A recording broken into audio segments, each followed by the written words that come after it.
Namaste and welcome to the exciting episode of Excited Tech Talks with Excited. थोड़ा सा excited. हाँ, very excited. पूरा मैंने फिर दोबारा जब तक थोड़ा busy हो।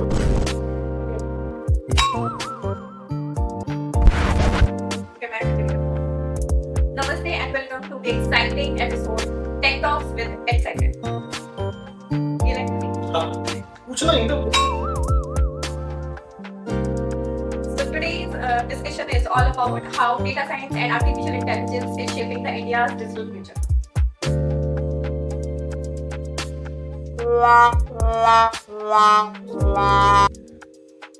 तो आप क्या कहना चाहेंगे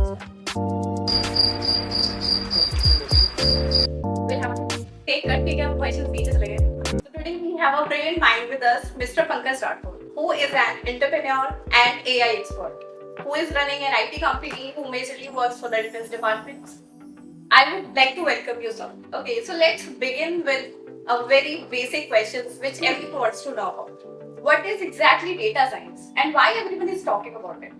डाटा साइंस एक्चुअली हम एक नॉर्मल डेफिनेशन में इसको समझा सकते हैं कि डाटा साइंस होता क्या है, लेकिन मैं थोड़ा सा एक डिफरेंट अप्रोच लेना चाहता हूँ आज इसको, क्योंकि अलग अलग प्लेटफॉर्म पे हम लोग अलग अलग बातें कर चुके हैं। इसकी फर्स्ट डेफिनेशन मैं ऐसे देना चाहूँगा कि डाटा साइंस एक्चुअल में डाटा को डिसीजन मेकिंग में कन्वर्ट करने का एक प्रोसेस है। Okay.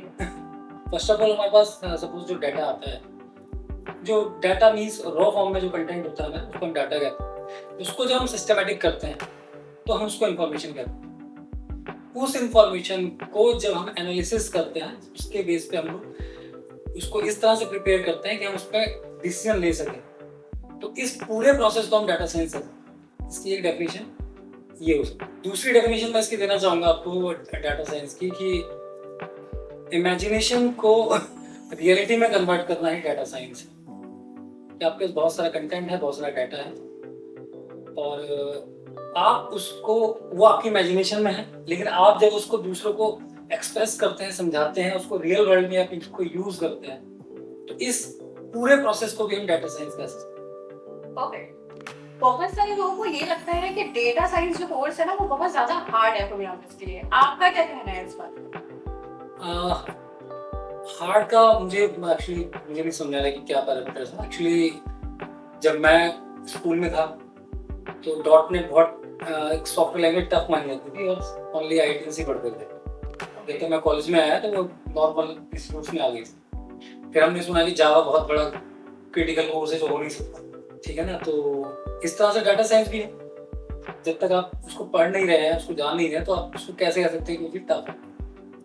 हाँ, तो एक मिथ है, इसमें हम ज़्यादा कुछ नहीं कहना चाहूँगा, क्योंकि आप जब उसको अंडरस्टैंड करेंगे, समझेंगे, तो आप समझ पाएंगे कि उसको पढ़ना, समझना, उसमें वर्क करना इजी है। और डाटा साइंस में इसमें एक चीज़ जो मैं ऐड ऑन करना चाहता हूँ कि एवरीथिंग इज डाटा साइंस। कैसे? हाँ, आप पूरा दिन कुछ भी करते हैं और रात में जाके बिस्तर पे सर रख के जब पूरा एनालिसिस करते हैं कि आपने दिन भर क्या किया, उस पर्सन से सही बोला, गलत क्या, यही डाटा साइंस। इसको हम टेक्निकल तरीके से अंडरस्टैंड करेंगे अपने कोर्स में। प्राइम मिनिस्टर मोदी जी ने कहा है बार-बार कि AI should be used governance and for development. तो आपको क्या लगता है उनका जो ये विजन है ये इंडिया के डिजिटल फ्यूचर को कैसे शेप कर रहा है? प्राइम मिनिस्टर मोदी की जो आप बात कर रहे हैं, अकॉर्डिंग टू मी, जो मैं अपना पॉइंट ऑफ व्यू देता हूँ, प्राइम मिनिस्टर मोदी का जो मेन रोल है वो है ग्लोबल लीडरशिप। इसके लिए जो बेसिक फंडामेंटल जिस पे वो काम करना चाहते हैं वो इंक्लूसिव ग्रोथ।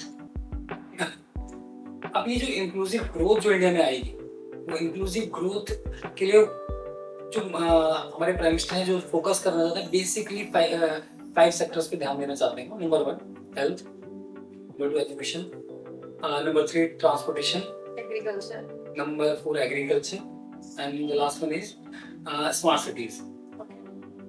तो अगर हम बात करते हैं आज 2025 की, अगर इन 5 फैक्टर पे वो जो वर्क करना चाहते हैं जो भी, तो बिना टेक्नोलॉजी के वो पॉसिबल नहीं। और जब वो टेक्नोलॉजी की बात करेंगे तो हमें आज फर्स्ट प्रायोरिटी हमारी AI है। तो इस AI पे जो हमारी गवर्नमेंट, हमारे प्राइम मिनिस्टर वर्क करना चाहते हैं, बेसिकली जो 3 जो उनके प्लान है उस पर डिस्कशन करना चाहूँगा।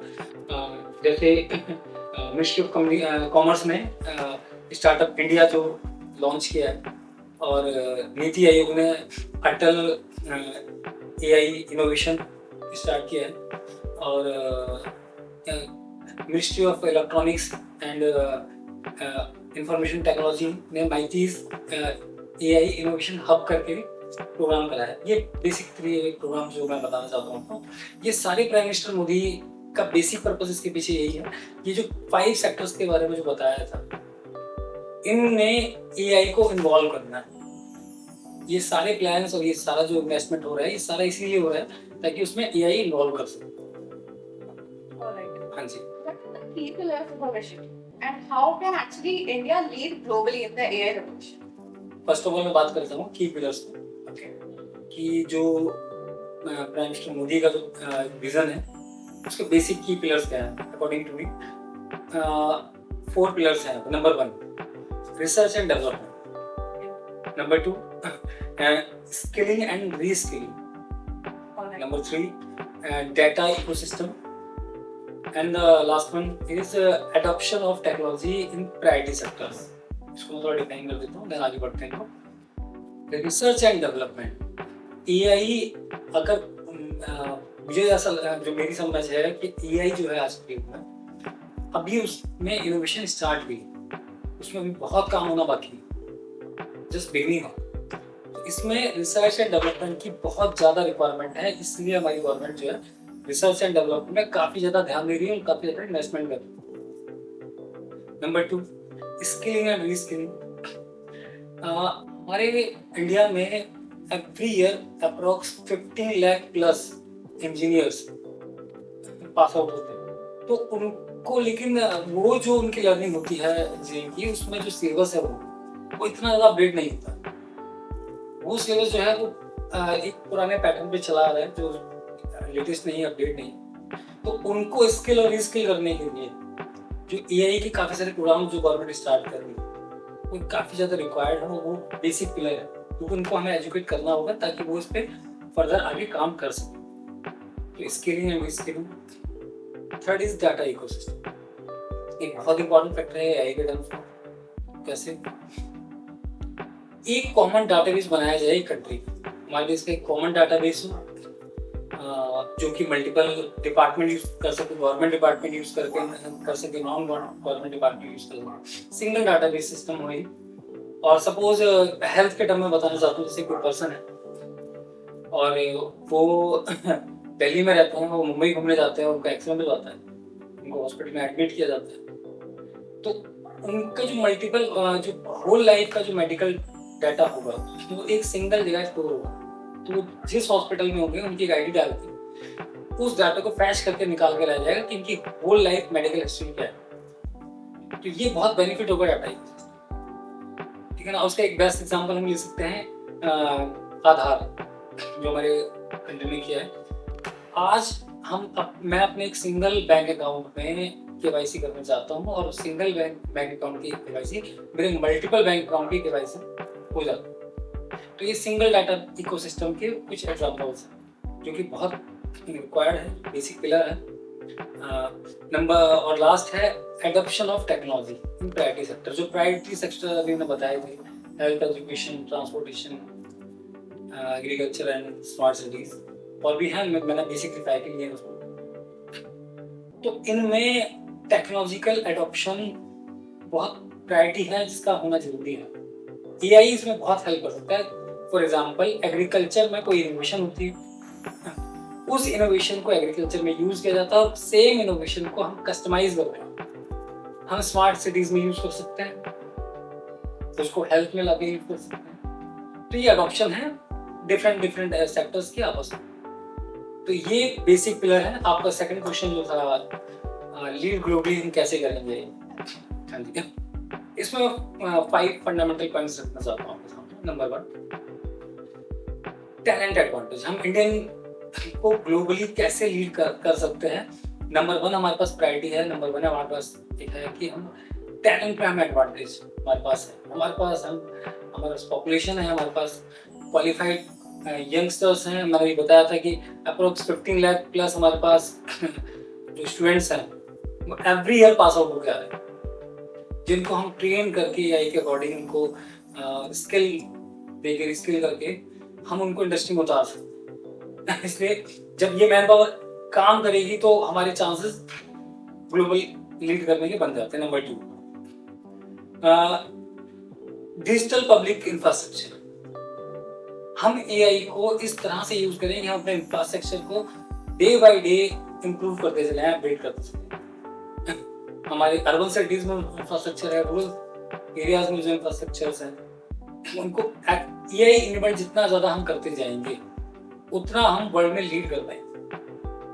Number 3, startup ecosystem. अमेरिका ने वर्ल्ड को लीड किया अपने बिजनेस की वजह से, अपने स्टार्टअप की वजह से, और आज हम भी एक स्टार्टअप कंट्री बन रहे हैं और स्टार्टअप को मतलब काफी ज्यादा सपोर्ट भी मिल रहा है गवर्नमेंट की तरफ से। इन स्टार्टअप्स में, इन बिजनेसेस में जितना ज्यादा हम एआई का इन्वॉल्व कर पाएंगे, नए इन्वॉल्व कर पाएंगे, उतना ज्यादा हमारे बिजनेस को बेनिफिट मिलेगा। जिसके लिए गवर्नमेंट का भी मैंने बताया था आपको, जो भी ministry of electronics and information technology जो एआई इनोवेशन हब करके प्रोग्राम लाई है, अटल एआई इन्वेंशन करके जो प्लान चल रहे हैं, स्टार्टअप इंडिया जो चल रहा है, ये सारे गवर्नमेंट के प्लान है जो बिजनेस को सपोर्ट ऑलरेडी कर रहे हैं। 4th पॉइंट मैं कहना चाहूंगा कि ग्लोबल पार्टिसिपेशन में भी हमें इन्वॉल्व होना पड़ेगा अगर हमें ग्लोबल लीडर बनना है वर्ल्ड में। तो अभी करंटली हम लोग यूएस के साथ, यूके के साथ, जापान के साथ और सिंगापुर के साथ हमारे गवर्नमेंट जो है टाइप कर चुकी है फॉर टेक्नोलॉजी। हमने एआई के लिए, फर्दर टेक्नोलॉजीज के लिए हमने इन कंट्रीज से बात किया है और अदर कंट्रीज से बात नहीं चल रही। जितने अदर कंट्रीज से हम लोग इन्वॉल्व हो पाएंगे, उनकी टेक्नोलॉजी उनसे शेयर कर पाएंगे, उनकी अपने साथ शेयर कर पाएंगे, एक म्यूचुअल जो एक अंडरस्टैंडिंग बनेगी, ये हमें ग्लोबली लीड करने में बहुत ज्यादा हेल्प करेगी। और लास्ट पॉइंट, 5th पॉइंट क्या है, inclusive AI approach. Multiple sectors को इंक्लूसिवली लाना पड़ेगा, मल्टीपल स्टेट्स को हमें एक साथ नहीं लाना पड़ेगा, मल्टीपल गवर्नमेंट डिपार्टमेंट के साथ लाना पड़ेगा, गवर्नमेंट, नॉन गवर्नमेंट, कॉर्पोरेट को भी एक साथ लेके आना पड़ेगा। और ये पॉसिबल ही एआई की वजह से होता है। जब हम लोग जितना ज्यादा एआई इनेबल्ड होते जाएंगे, एआई टर्म्स मैच्योर होते जाएंगे, उतना ज्यादा हम इस चीज को लेके आ पाएंगे। तो ये दो जो आपने क्वेश्चन थे, उस दोनों के मैंने आंसर दे दिया। एक की पिलर्स क्या थे और हम लोग ग्लोबली लीड कर सकते हैं। Absolutely inspiring answer. ये कैसे इंश्योर करते हैं कि जो एआई के बेनिफिट्स हैं, टेक्नोलॉजी के बेनिफिट्स हैं, वो रूरल और अर्बन एरियाज तक भी पहुंचे, ना कि सिर्फ बिग सिटीज तक? मतलब मेरे अकॉर्डिंग ये बहुत अच्छा क्वेश्चन आपने पूछा मेरे से, क्योंकि आज तक क्या होता था इंडिया में कि government benefits, government programmes, plans जो थे वो अर्बन्स को तो अच्छे से मिलते थे, लेकिन हमारे रूरल एरियाज तक नहीं पहुंच पाते।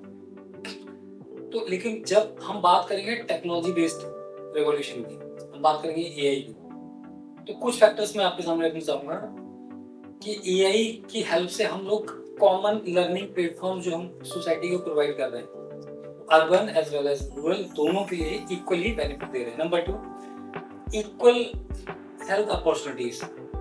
आज की डेट में हम जो टेक्नोलॉजी बेस्ड जो हम लोग प्लेटफॉर्म बना रहे हैं, जो हमारे पास ऐप्स आ गए हैं काफी सारी मार्केट में, और किस तरह से गवर्नमेंट भी काफी टेक्नोलॉजी यूज करके हेल्थ अपॉर्चुनिटीज दे रही है जो मार्केट में पब्लिक को, तो इक्वल हेल्थ अपॉर्चुनिटीज मिल रही है urban as well as rural को भी। तो अब ये डिफरेंशिएट नहीं हम कर सकते कि नहीं इनको अच्छी है फैसिलिटीज, को इस तरह से नहीं मिल रही है। कई सारी हेल्थ की जो बेनिफिट्स हैं, जो मेडिक्लेम्स हैं, वो अब रूरल एरियाज में भी इक्वली हम लोग प्रोवाइड कर पा रहे हैं।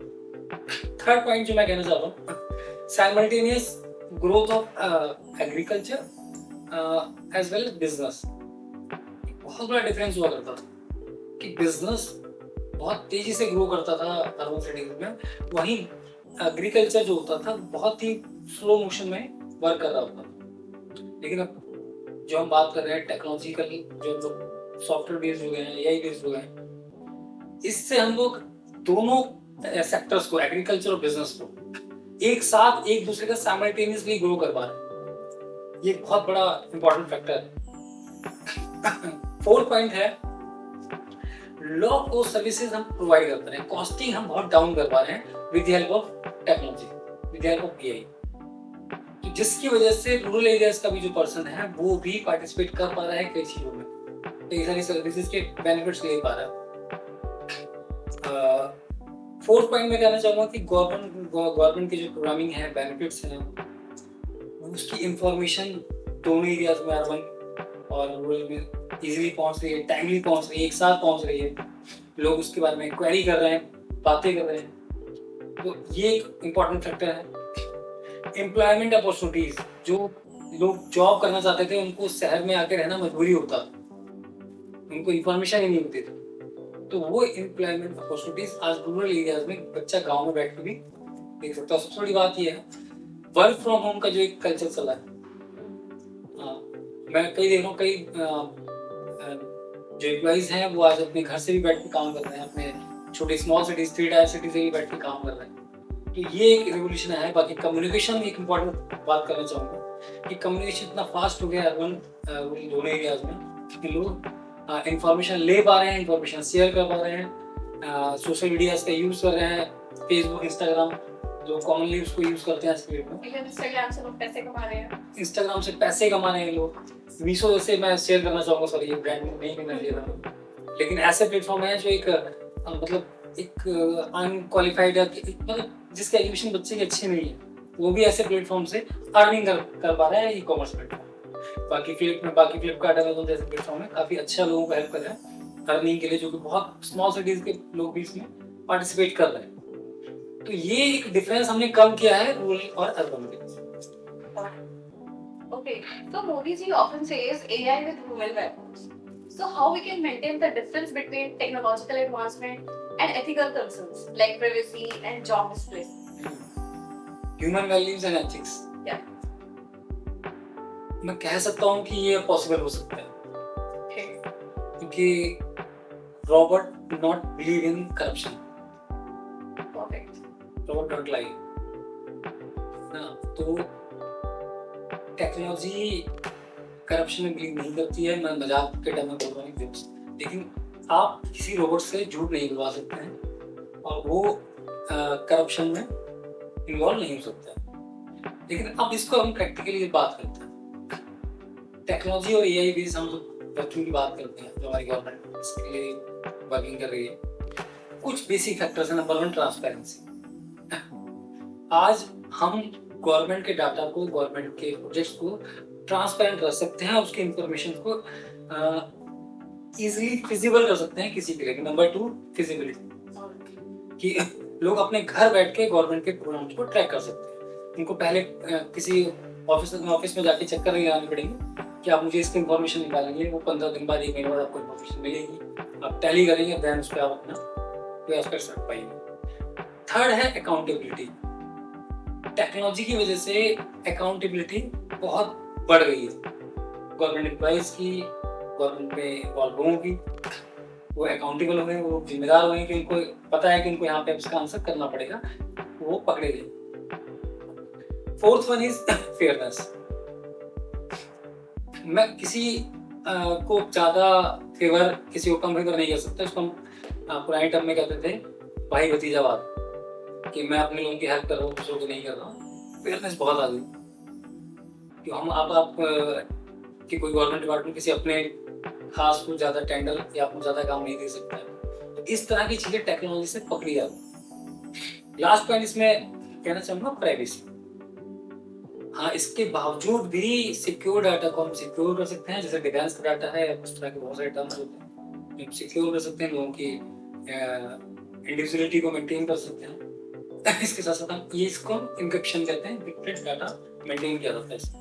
और एक बहुत छोटा सा एग्जांपल ये भी ले सकते हैं कि मोदी जी ने जो कंपलसरी किया है बायोमेट्रिक सिस्टम, उससे as compare to past government हमारी अटेंडेंस गवर्नमेंट एम्प्लॉयज की पहले से बढ़ गई।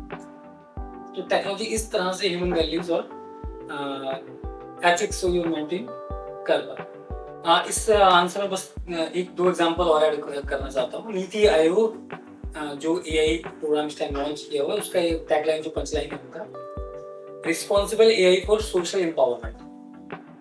तो ये उन्होंने सोची सोशल एम्पावरमेंट को ध्यान में रखते ही एआई लॉन्च कर रहे हैं। तो ये ह्यूमन वैल्यूज के लिए कितना इंपॉर्टेंट है वो इसमें कहना चाहते हैं। सेकंड है Bhashini. Multi national language translation जो प्रोग्राम बना रहे हैं भासनी के नाम से। तो ये जो हमारे यहाँ जो मल्टी कल्चरल है, मल्टी लैंग्वेजेस हैं, इनको लोगों को कॉमन प्लेटफॉर्म पे लाने के लिए ये एक इस तरह के प्रोग्राम चल रहे हैं। तो ये है जो ह्यूमंस के लिए वर्क हो रहा है गवर्नमेंट के भी, वो और मैं एग्जांपल देना चाहता हूँ। So you are launching a data science course at just ₹49. आपने ये प्राइस क्यों रखा कोर्स का? ये प्राइस इसलिए रखा है मैंने ताकि जो लोग भी क्यूरियस हैं, ताकि उनकी क्यूरियोसिटी और ज़्यादा बढ़े, वो लोग इंटरेस्ट लें, जाने क्या है ये। और 49 भी इसलिए रखा मैंने, इसको फ्री भी कर सकते थे ताकि कोई भी जो भी इसमें इंटरेस्ट नहीं ले रहा है, टाइम वेस्ट करने के लिए ना, तो वो इसमें ना आए। हाँ, तो जस्ट इसमें एक इंट्रोडक्शन है, इसमें एक डाटा साइंस के बारे में बेसिक इन्फॉर्मेशन है कि क्यों इम्पोर्टेंट है, क्या इम्पोर्टेंट है, कैसे पढ़ सकते हैं, एक्चुअली डाटा साइंस होता क्या है, बातें बहुत होती हैं, होता क्या है, लर्निंग पैटर्न्स क्या होते हैं, तो ये सब बातें करेंगे, कैरियर अपॉर्चुनिटी कैसे बनेगी, सब इसमें हम बातें करेंगे। ओके, ठीक है। अगर कोई जीरो कोडिंग बैकग्राउंड से है, मतलब वो टेक्निकल बैकग्राउंड से नहीं है, तो क्या उसके लिए है क्लास ये? कोई जीरो टेक्निकल बैकग्राउंड से है तो कोई इशू नहीं है, इसे कर सकते हैं वो। तो डाटा साइंस एक बहुत बड़ी दुनिया है, इसमें आपके लिए कहीं ना कहीं कोई ना कोई जगह होती है जो आप उसमें कर सकते हैं बेस्ट। तो जरूरी नहीं है कि जो कोडर्स हैं वही कर सकते हैं, इसमें बहुत सारे काम हैं, बहुत सारे एनालिटिक्स हैं, स्टैट्स के पार्ट हैं, एनालिटिक्स के पार्ट हैं, कोडिंग के पार्ट भी हैं, तो आप कहीं ना कहीं अपनी जगह इसमें बना सकते हैं। ठीक है, आज के दिन में like what do you think कि डेटा साइंस में क्यों इन्वेस्ट करना चाहिए लोगों को? डाटा साइंस में इसलिए इन्वेस्टमेंट करना चाहिए मैम कि आप एक कॉम्पिटिटिव वर्ल्ड में जी रहे हैं, तो आपको ये जानना बहुत जरूरी है कि आप कब पीछे हो रहे हैं किसी भी कंप्यूटर से, और कभी भी किसी कंप्यूटर से आप आगे निकल गए, तो उसके पीछे रीजन क्या था कि आप इस पर्टिकुलर सिनेरियो में आप उससे लीड कैसे ले लिया। तो ये एनालिसिस और सारी चीजें जो हैं कहाँ से मिलेंगी, आपको डाटा साइंस से ही ऑब्जर्व कर सकते हैं। जब आप अपने डाटा को एनालिसिस कर पाएंगे बहुत अच्छे तरीके से, तब आप अपने बेसिक रीजंस को जान पाएंगे। तो कोई भी बिजनेसमैन हो, जॉब पर्सन हो, इवन स्टूडेंट्स भी हैं कि जो बच्चे कंपटीशन की तैयारी कर रहे हैं या एकेडमिक्स भी पढ़ रहे हैं, तो अपने डाटा को, अपने रिजल्ट को भी एनालिसिस कर सकते हैं कि हम ग्रोथ कर रहे हैं या नहीं कर पा रहे हैं अपनी एजुकेशन में। परफेक्ट। तो जो जिन्होंने 12th अपनी कंप्लीट कर ली है उनके लिए भी है ये क्लास? बिल्कुल, आप सबके लिए। तो आपकी class as compare to other expensive classes से डिफरेंट क्यों है? डिफरेंट इस तरह से है कि हम लोग क्या करते हैं कि 1 लाख फी पे करके हम किसी कोर्स में एडमिशन लेते हैं, ऑलराइट। और 5-10 क्लास लेने के बाद हमें रियलाइज होता है कि ये हम इस कोर्स के लिए नहीं बने। मैं चाहता हूँ कि लोग इस पर्टिकुलर कोर्स को ज्वाइन करें ताकि वो समझ सके कि वो उनको पढ़ना क्यों है। और आप जब अच्छा फी पे करके जाते हैं तो एक पर्टिकुलर करिकुलम होता है, पर्टिकुलर सिलेबस होता है, तो उसके अकॉर्डिंग आपको पढ़ाने लग जाते हैं। हमारे कोर्स में ये हम बताएंगे कि आपको हमारा ये जो सिलेबस है वो जो आप डिटेल में पढ़ेंगे तो आपको कहाँ काम आएगा, आपके इंडस्ट्री में, आपके बिजनेस में, आपके काम में वो कैसे आपके लिए बेनिफिशियल होगा। Okay, alright. तो जो आपने ये 49 रुपीस का जो प्राइसिंग रखी है आपकी क्लास की, तो आपको लगता है कि ये बहुत स्मॉल अमाउंट के साथ अगर आपकी क्लास पे ज्वाइन करता है तो वो एक करियर डायरेक्शन आप कैसे देने वाले हैं? हाँ, ये जब कोई ज्वाइन करता है इसको इस अमाउंट के साथ, तो हम उसके जो काम कर रहा है, जो एजुकेशन में कर रहा है, एजुकेशन ले रहा है, या जो जॉब कर रहा है, बिजनेस कर रहा है, उससे रेलिवेंट हम उसको बता सकते हैं कि ये उसके कैरियर को अपडेट कैसे करें, वो कैसे उसका बेनिफिट ले सकते हैं। Alright. Thank you so much, sir, for your insights, and thank you so much for watching the podcast. If you also want to start your journey in AI and data science, then you can visit our website www.excited.com, and you can also give your feedback and suggestions in the comment section. And you can also enroll the course in just ₹49 to start your career in AI. Thank you so much.